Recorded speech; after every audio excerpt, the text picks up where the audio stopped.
한 번 더 인사하죠. 조금만 더 참읍시다. 무슨 말씀인지 아시겠죠? 아직도 무더위가 기승을 부리더라고요. 서울대학교 명예교수이며 서울시 문학상, 정지용 문학상 등을 수상한 바 있는 오세영이라고 하는 시인이 있는데요. 이분이 쓴 나는 누구라고 하는 제목의 시가 있습니다. 도서관은 골 깊은 산이다. 등산하듯 층계를 올라 어두운 서가를 뒤진다. 이 골짜기는 역사서가, 저 산봉우리는 철학서가, 저 능선은 과학서가, 고선은 입기 낀 바위로 앉아있고 사선은 칡넝쿨로 엉켜있다. 이곳저곳 걸으며 화두 하나 참고한다. 나는 누구일까? 나는 누구일까? 청로로 백사슴 다 아는 산길에서 길을 잃고 망연히 헤매는데 앞에는 문득 깎아지른 듯 가로막고 서 있는 절벽, 그 까마득한 벼랑에 핀 꽃 한 그루. 시인은 내가 누구인가를 찾기 위해서 도서관을 뒤진다고 표현하고 있습니다.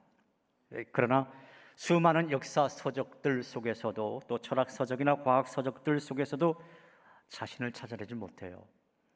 그러다가 익숙한 길을 헤매다가 문득 깎아지른 듯한 절벽 앞에 서 있는 자기 자신의 모습을 보게 되지요. 그 절벽에 섰을 때 저쪽 까마득한 벼랑 끝에 핀 꽃 한 그루를 발견하게 되는데 그게 마치 자신의 모습과 같더라, 그렇게 노래하고 있습니다.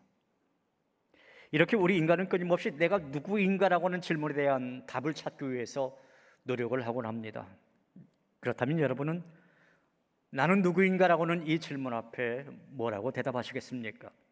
아마도 우리 역시 오세영 시인이 쓴 것처럼 저 산봉우리처럼 쌓아놓은 철학서적이라든지 역사서적 아무리 뒤져보아도 우리는 쉽게 내가 누구인지 찾아내지 못할 것입니다. 왜냐하면 우리 인간은 나를 만드시고 나를 지으신 창조주 하나님 앞에 세워놓을 때 비로소 내가 누구인지를 바로 깨닫고 인식할 수 있게 되기 때문인 것이죠. 그렇다면 다시 한번 여러분들에게 질문하고 싶습니다. 지금 만약 그 창조주 하나님께서 여러분 앞에 딱 나타나셔서 너는 누구냐 그렇게 물으신다면 그때 여러분은 어떻게 대답하시겠습니까? 만약 저에게 물어보신다면 저는 이렇게 대답할 것 같습니다. 주님, 나는 연약한 사람입니다. 오늘 하루도 주님의 도움 없이는 살아갈 수 없는 그런 사람입니다. 그렇게 말할 것 같습니다. 왜냐하면 저는 여러분들이 아시다시피 하나님의 도우심이 없으면 단 하루도 살 수 없는 그런 연약한 사람이기 때문입니다. 저는 인류의 역사에서 위대한 인물로 평가받는 사람들의 그 전기를 읽어보면서 가끔은 이런 생각이 들곤 합니다. 위대한 사람들, 그들은 하나같이 완벽한 사람들이었을까? 그런데 그들의 삶을 가만히 들여다보면 그렇지 않음을 알 수 있습니다. 모든 사람들에게는 다 약점이 있더라. 또 어떤 경우에는 아주 치명적인 잘못을 저지르기도 했는데 그럼에도 불구하고 그들은 역사에서 그들 자신의 오점을 넘어서서 사람들과 역사로부터 큰 인정을 받고 있더란 말이죠. 저는 오늘 본문에 등장하는 이 다윗의 이야기를 살펴보면서 이 궁금증을 여러분과 함께 한번 풀어나가 보고자 합니다. 사랑하는 여러분, 부디 오늘 선포되어지는 하나님의 말씀을 통하여 성령의 부으심의 은혜가 저와 여러분들에게 충만히 넘쳐나기를 주님의 이름으로 축원합니다. 이스라엘 역사에서뿐만 아니라 우리 신앙인들에게 있어서 이 다윗이라고 하는 존재는 여러분 어떠한 존재입니까? 위대하고 완벽한 신앙의 인물의 상징처럼 간구되어지는 그러한 인물 아니겠습니까? 믿음으로 이 거인 골리앗을 물리쳤던 그러한 사람, 여러 가지 고난 속에서도 이스라엘의 왕이 되신 그러한 분, 그리고 시편을 통하여서 성경의 많은 곳에서 믿음의 흔적을 남기셨던 분. 그래서 우리는 기도할 때마다 다윗과 같은 믿음을 달라고 그렇게 기도하기도 하고, 또 자녀의 이름을 다윗이라고 짓기도 하는 우리의 믿음의 표상이기도 한 분. 그렇다면 과연 다윗은 우리들의 존경받을 만한 그런 훌륭한 인물이었을까요?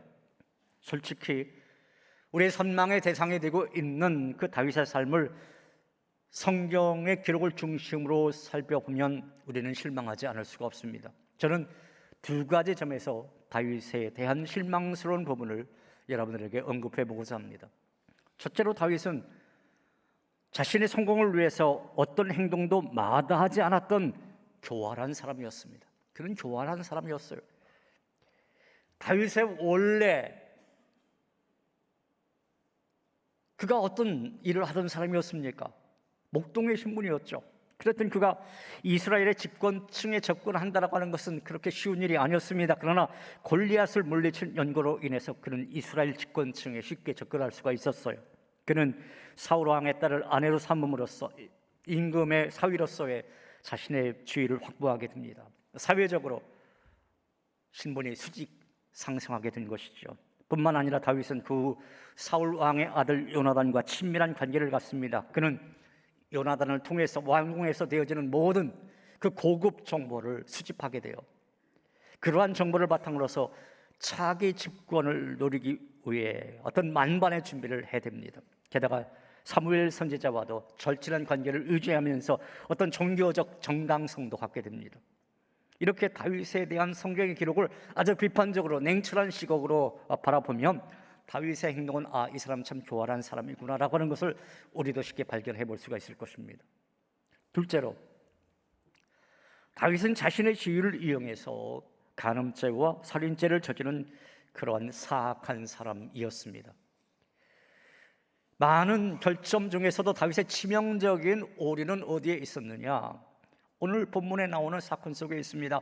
다윗 그는 왕의 지위를 이용해서 유부녀였던 바세바를 범하고 말았고, 더 나아가서 그 남편 우리야까지 살해하고 말았던 그러한 사람이었습니다. 그는 어떻게 보면 엄연한 간음자요, 살인자였어요. 여러분, 그뿐만이 아니었죠. 그러한 사건을 벌이고도 완전 범죄를 꿈꾸었던 사람, 그 모든 죄를 은폐했던 사람 아니었습니까? 우리가 성경의 이야기로 읽으니까 그렇지, 그런 일이 우리 주변에서 일어났다 여러분 한번 가정해 보십시오. 신문에 아주 그냥 대서특필되었을 것입니다. 그리고 우리는 그렇게 생각하겠죠. 어쩌면 인간이 저렇게 사악할 수 있단 말인가? 한 나라의 왕이 저런 죄를 범하다니 도저히 용납할 수 없는 그런 사건이 벌어진 것입니다. 그래서인지 사무엘하 11장 27절 끝부분에 보면 다윗이 저지른 이런 죄들에 대해서 성경은 어떻게 기록하고 있는지 여러분 한번 보십시오. 자, 자막을 보면서 이 말씀을 같이 한번 읽어볼까요? 다윗이 행한 그 일이 여호와 보시기에 악하였더라. 여러분, 여호와 보시기에 어떻게 했다고요? 악하였다. 다윗이 저지른 이 일련의 죄들이 여호와께서 보실 때 참으로 사악했다라고 하는 거예요. 그런데 놀라운 것은 그럼에도 불구하고 하나님은 그를 성군으로 인정해 주셨다라고 하는 것입니다. 그리고 특히 이스라엘 사람들은 오늘까지 그를 아브라함과 더불어서 가장 위대한 인물로 추앙하고 있더란 말이죠. 여러분, 우리가 이제 신약 성경을 딱 시작을 합니다. 그럼 맨 처음 나오는 복음서가 무엇이죠? 마태복음이죠. 마태복음 1장부터 이렇게 쭉 보면은 족보 이야기가 쭉 나옵니다. 예수님의 그 메시아 족보가 쭉 나와요. 이것은 또한 유대인의 족보이기도 한데요, 맨 처음에 나오는 1장 1절에 나오는 그 성경의 본문을 여러분 한번 주목해 보십시오. 자, 자막을 보면서 함께 이 말씀을 읽어볼까요? 같이 읽습니다. 자막 빨리 틀어주세요. 아브라함과 다윗의 자손 예수 그리스도의 계보라. 아브라함과 다윗의 자손 예수 그리스도의 계보라.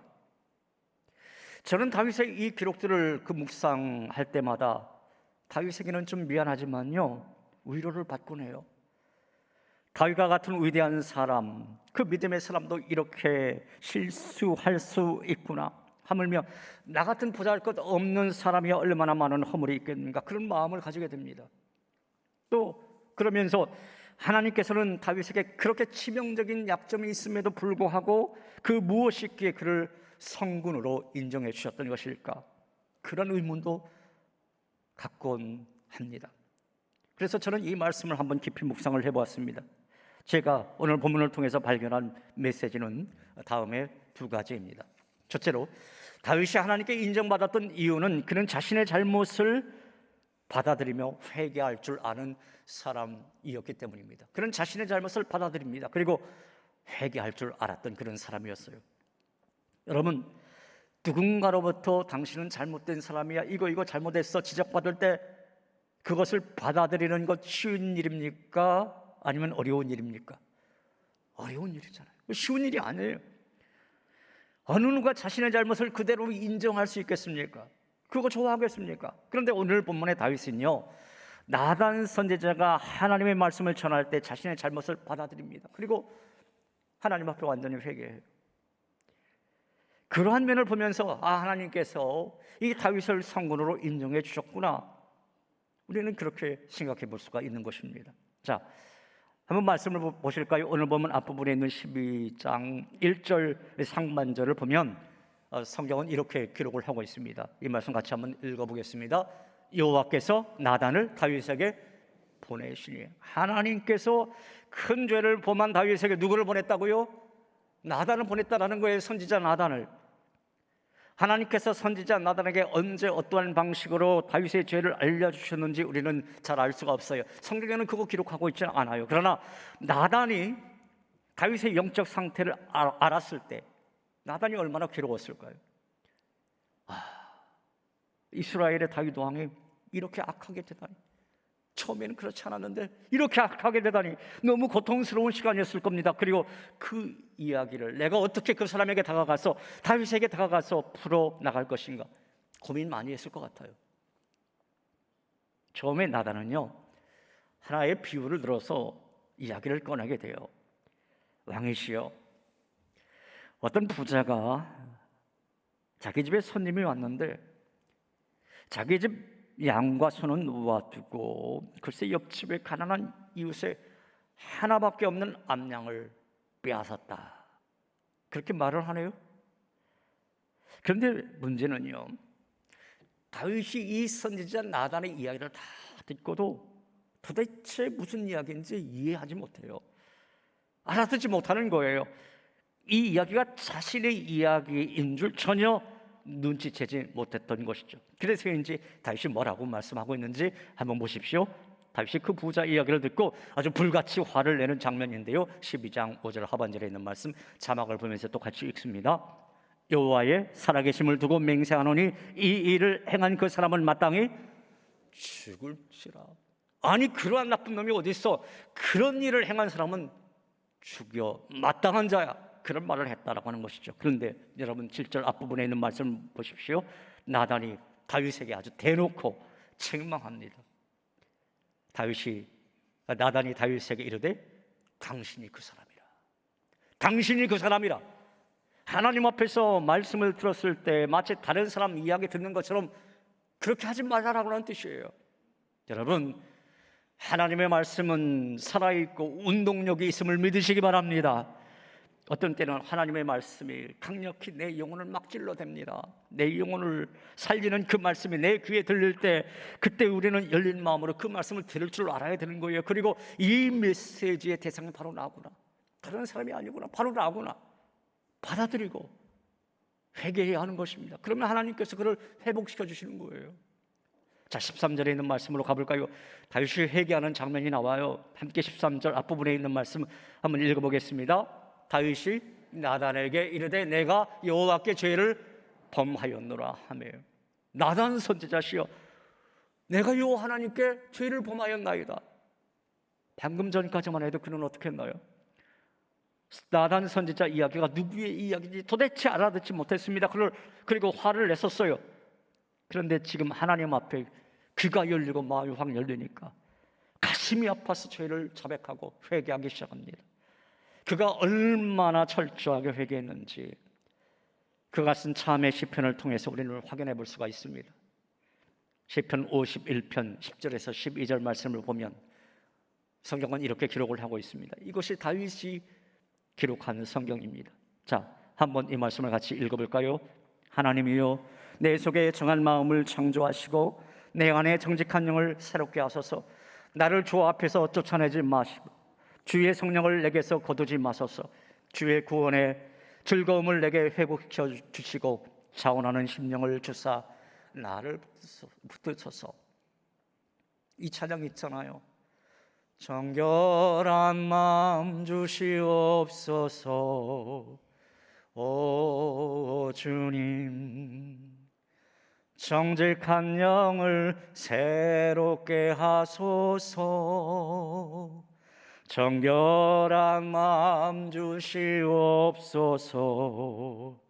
오 주님, 정직한 영을 새롭게 하소서. 아시는 분 같이 해볼까요? 나를 주님 앞에서 멀리하지 마시고 주의 성령을 거두지 마옵소서. 그 구원의 기쁨 다시 회복시키시고 변치 않는 마음 내 안에 주소서. 할렐루야. 여러분, 바로 여기에 다윗의 위대한 점이 있는 것입니다. 다윗은 왕이었지 않습니까? 왕이었어요. 선지자 그 나단이 자신의 잘못을 지적할 때 변명할 수도 있었을 것입니다. 자기 왕꾸러로 나단 선지자를 내칠 수도 있었을 거예요. 아니, 심지어 죽일 수도 있었을 것입니다. 그러나 다윗은 부끄럽고 창피하지만 그 모든 일을 다 받아들입니다. 그리고 회개하기 시작합니다. 그런 말씀의 거울 앞에 서서 자신의 참된 모습을 바라볼 수 있는 그런 능력의 소유자였던 것이죠. 그런 자신의 잘못을 즉각적으로 인정하는 능력이 다윗으로 하여금 하나님께 인정받는 믿음의 소유자가 되게 한 것입니다. 이런 이야기가 있어요. 어떤 사람이 조상대대로 내려오는 집에 들어가서 이제 살게 되었다라고 그래요.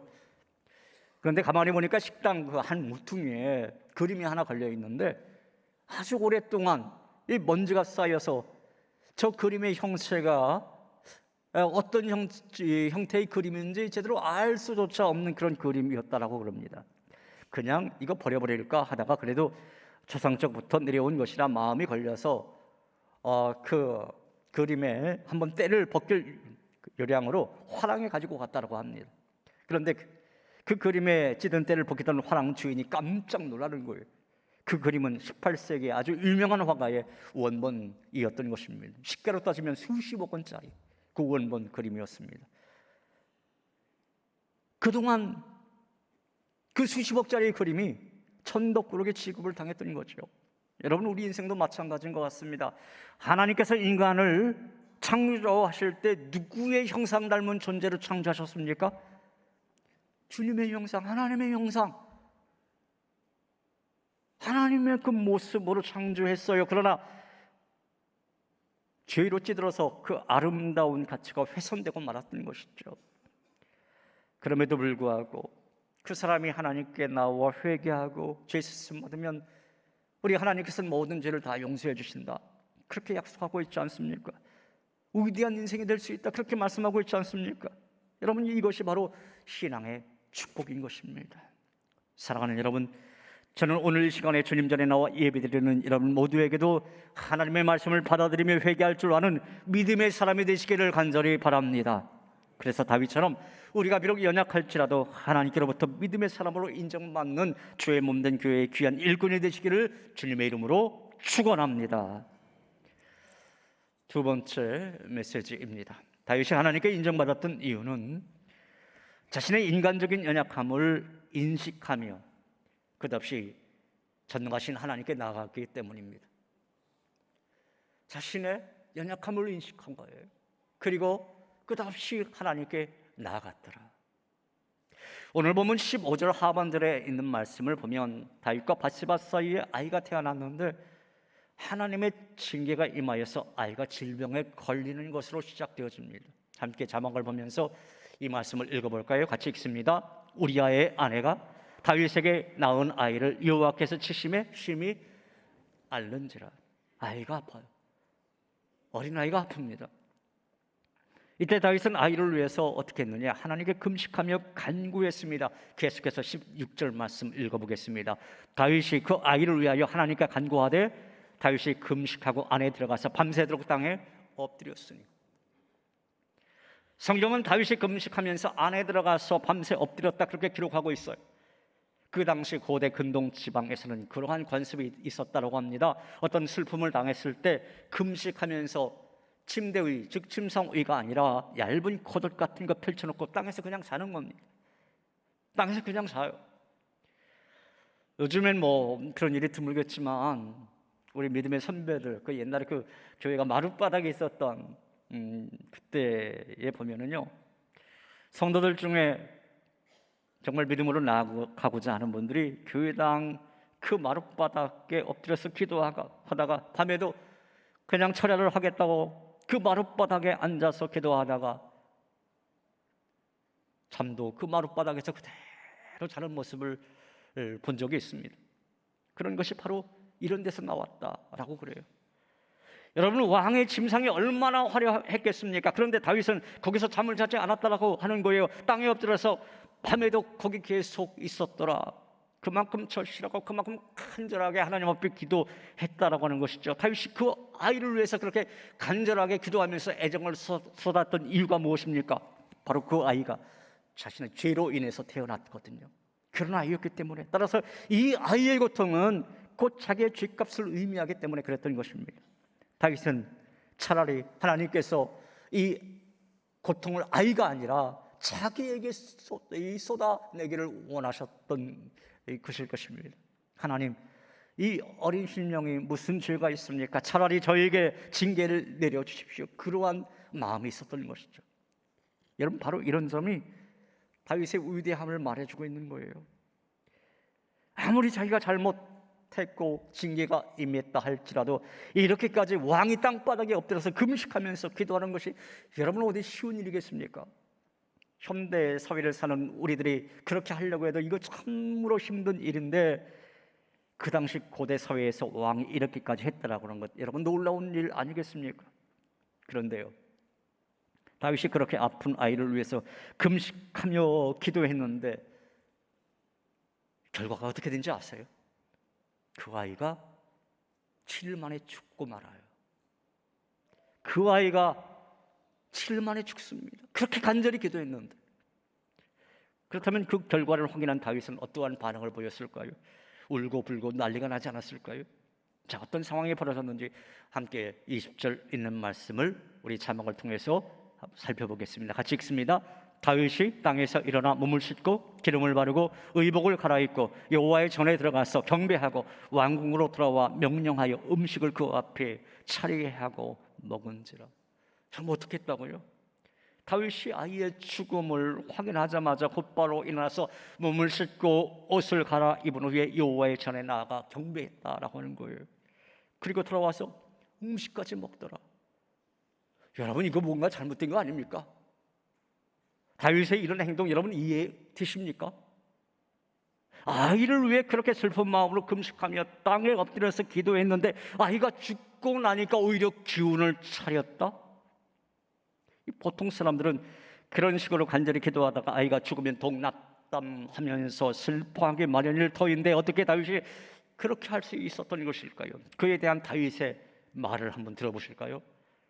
다윗의 말이 22절, 23절 말씀 속에 담겨져 있습니다. 같이 한번 이 말씀을 읽어보겠습니다. 이르되 아이가 살았을 때에 내가 금식하고 운 것은 혹시 여호와께서 나를 불쌍히 여기사 아이를 살려주실는지 누가 알까 생각함이거니와 지금은 죽었으니 내가 어찌 금식하려 내가 다시 돌아오게 할 수 있느냐. 나는 그에게로 가려니와 그는 내게로 돌아오지 아니하리라 하니라. 다윗은 자기가 금식한 것은 하나님께 자비를 구한 그러한 일이었다라고 하는 것입니다. 그 아기의 생명을 회복해 주실까 하는 그런 마음으로 기도했던 것이고 금식했던 것이고, 그 금식을 중단했던 이유는 이미 하나님의 심판이 내려졌기에 그것 때문에 계속 근심하는 것은 옳지 않은 일이라고 그렇게 말하고 있는 거예요. 지금 다윗은요, 주님의 자비에 대한 확신뿐만 아니라 어떤 일이 벌어졌어도 거기에는 주님의 선한 뜻이 담겨져 있다, 그리고 하나님의 주권을 인정하는 참 신앙인의 모습을 보여주고 있는 것입니다. 다윗은 언제 하나님에게 매달려야 하는지, 그리고 언제 포기해야 하는지를 정확히 알고 있었던 것이죠. 그런데 여러분, 우리는 어떠한가요? 우리는 어떻습니까? 성경에 나와 있으니까 오늘 본문에 있는 말씀이 그런가 보다 그렇게 생각하는 거지, 만약 내가 다윗과 같은 상황이라면 여러분 어떨 것 같습니까? 간절히 금식하며 제발 아이를 불쌍히 여겨주십시오, 살려주십시오 라고 기도했는데 그 아이가 죽고 말았어요. 그러면 우리는 어떤 반응을 보일까요, 여러분? 하나님, 좀 너무하시네요. 아니, 내가 그렇게까지 기도했는데 어찌 그렇게 응답하십니까? 그런 마음이 들지 않겠습니까? 그러면서 슬그머니 교회 안 나오겠죠? 누군가 연락해서 왜 안 나오느냐 그렇게 물어보면 몸이 안 좋아서 그렇다, 바빠서 그렇다, 일이 있어서 그렇다 핑계를 댈 것입니다. 하지만 사실은요, 하나님께 대해서 서운해서 그런 거예요. 하나님께 대해서 서운해서 그러다가 신앙을 완전히 잃어버리는 경우가 얼마나 많은지 모릅니다. 그렇지만 다윗은요, 자기 뜻대로 안 되었다고 해서 삐져가지고 금식 기도를 중단했던 것이 아니었습니다. 오히려 그 반대였어요. 하나님의 뜻을 받아들입니다. 그리고 순종해요. 그렇게 했기 때문에 이제 내가 정상적인 삶을 살면서 하나님의 뜻을 찾아내겠다, 그렇게 결단했던 것입니다. 그렇게 다윗이 자신의 인간적인 연약함을 인식하면서 그 다윗이 전능하신 하나님 앞에 나갔을 때 하나님께서 어떻게 해주셨는지 아세요? 이 이야기가 이것으로 끝난 게 아니잖아요. 하나님께서 다윗을 회복시켜 주십니다. 어떻게 회복시켜 주시느냐? 하나님은 다윗과 밧세바 사이에 한 아이를 낳게 해주는데 그 아이의 이름이 솔로몬이에요. 여러분 잘 알지 않습니까? 솔로몬은 하나님의 평화라고 하는 뜻, 그런 이름이 담겨져 있습니다. 하나님의 평화. 또한 하나님께서는 솔로몬에게 여디디아라고 하는 이름까지 직접 지어주셨는데, 이 여디디아는 여호와가 사랑하는 자, 그러한 뜻이 담겨져 있습니다. 여호와가 사랑하는 자. 그런데 놀랍게도 다윗의 이름 속에도 사랑받는 자라고 하는 뜻이 담겨져 있어요. 그러니까 솔로몬의 그 이름 여디디아라고 하는 이름은 다윗이 하나님의 사랑을 받아 이스라엘의 왕이 된 것처럼 솔로몬의 여러 아들들 중에서 다윗의 후계자로 왕위를 이어나갈 것이다 암시해주는 그런 예표가 된 것이죠. 보십시오. 다윗이 하나님이 다윗을 징계했지만 영원히 그를 버리신 것이 아니고, 또 솔로몬을 다윗의 왕권을 이을 또 다른 다윗으로 선택하셨다라고 하는 사실을 그 이름을 통해서 암시해 주고 있더라는 말이죠. 여러분, 이전에 태어난 아이는 죽었어요. 7일 만에 죽었어요. 그런데 똑같은 사람인 다윗과 밧세바에게서 두 번째 태어난 솔로몬은 하나님이 사랑해 주십니다. 그리고 왕을 계승케 해줘요. 왜 그렇게 했을까요? 여러분, 왜 그렇습니까? 그것은 하나님 앞에서 다윗의 자세가 완전히 바뀌었기 때문이죠. 그는 자신의 연약함을 인정하며 주님께 온전한 회개와 애통하는 심령으로 전능하신 하나님 앞에 두 손 들고 나아갔기에 하나님은 그를 회복시켜 주었던 것이고, 그를 위대한 성군으로 인정해 주셨던 것입니다.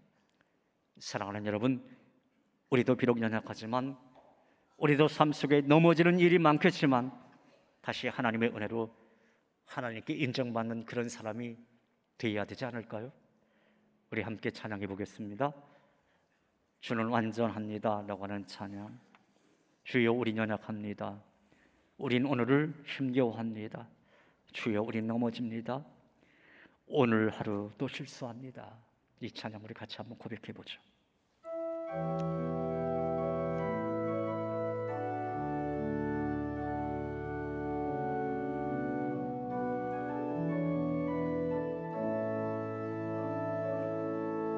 주여 우린 연약합니다.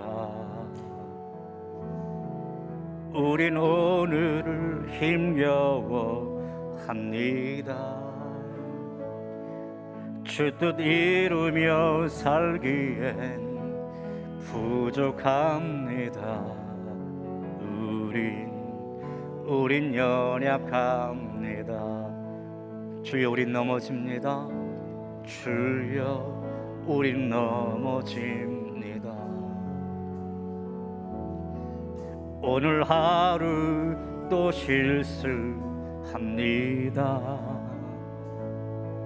주의 긍휼을 구하는 죄인입니다. 우린 주만 바라봅니다. 한없는 주님의 은혜 온 세상을 넘칩니다. 가릴 수 없는 주 영광 온 땅을 충만합니다. 주님만이 길이오니 우린 그 길 따라갑니다. 그날에 우릴 이루시 주는 완전합니다. 다시 한번 찬양할까요? 주여 우린 연약합니다. 우린 오늘을 힘겨워합니다. 주 뜻 이루며 살기엔 부족합니다. 우린 연약합니다. 주여 우린 넘어집니다. 주여 우린 넘어집니다. 오늘 하루 또 실수합니다. 주의 긍휼을 구하는 죄인입니다. 우린 주만 바라. 우리 양손 높이 들고 찬양할까요? 한없는 주님의 은혜, 한없는 주님의 은혜 온 세상 위에 넘칩니다. 가릴 수 없는 주 영광 온 땅을 위해 충만합니다. 주님만이 길이오니 우린 그 길 따라갑니다. 우린 그 길 따라갑니다. 그날에 우릴 이루실 주는 완전합니다. 주님만이 길이오니 주님만이 길이오니 아멘. 우린 그 길 따라갑니다.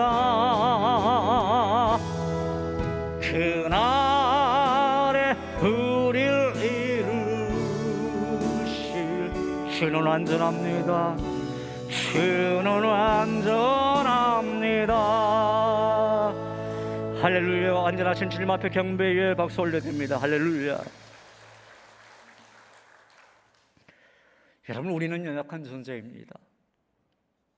우리는 넘어질 수밖에 없는 그러한 존재예요. 우리는 과거에 벌어진 일들과 지금 내 눈앞에 펼쳐지는 그 일밖에 알지 못합니다. 아니, 그것도 제대로 알지 못해요. 그런데 전능하신 하나님은요, 우리의 과거, 우리의 현재, 우리의 미래, 그것을 하나의 점과 같이 한 번에 다 보고 계십니다. 그리고 전 세계 모든 것을 다 알고 계세요. 그래서 어떻게 일이 돌아가는 것이 우리에게 좋은지를 너무나 잘 알고 계시는 그런 분이십니다. 내가 원하는 대로 안 되었다고 여러분 그게 틀린 것이나 잘못된 것이나 나쁜 것이 아닙니다. 오히려 하나님의 선한 길로 인도해 주시려고 하는 뜻이 담겨져 있는 하나님의 계획이 있는지도 모릅니다. 여러분, 우리도 다윗처럼 실수할 수 있어요. 우리도 넘어질 수 있습니다. 아니, 지금 여러분의 상황이 그렇지 않은가요?